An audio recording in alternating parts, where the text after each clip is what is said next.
我哋設計嘅家私靚唔靚？一齊睇下屋主楊太點講啦。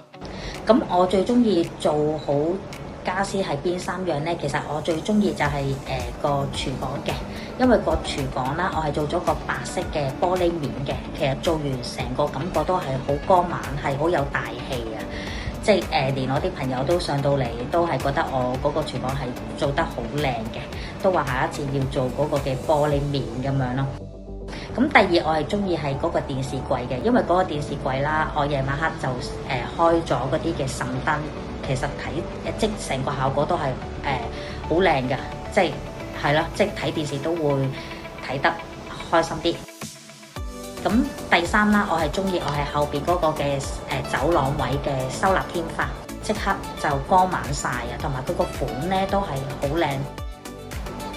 如果要我俾做好咗嘅家私打分嘅話咧，係我會俾8分嘅，因為做完出嚟嗰個效果其實我哋都係好滿意嘅。尤其是個設計師啦，同埋個 sales 一直佢哋嘅服務都係好好，係好細心。即係我哋有問題係喺嗰個群組上邊發問咧，佢哋都好快回覆啊！即係態度係即服務態度係好到咧，我哋去旅行都會主動嚟買手信嚟送俾佢哋嘅。咁安裝師傅啦，其實安裝師傅每一個上到嚟都係好有禮貌，即係我哋想要嘅要求同佢講，佢哋都好即係都好盡力走去做。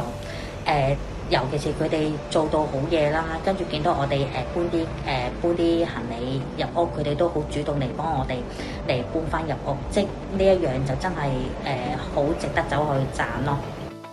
我喺邊一度知道維爾納嘅咧？我係喺個 Facebook 上邊見到維爾納嘅佢賣廣告啦，跟住我就直接就走去觀塘佢個展銷廳嘅。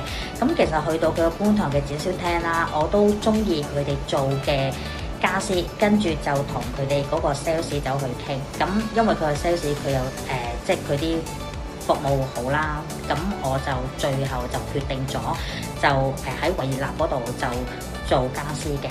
咁會唔會介紹俾啲親戚朋友啦？咁就當然會啦，因為啲親戚朋友上到嚟，即係佢都覺得啲家私係做得好嘅，跟住都主動都會問我哋係喺邊一間公司度做。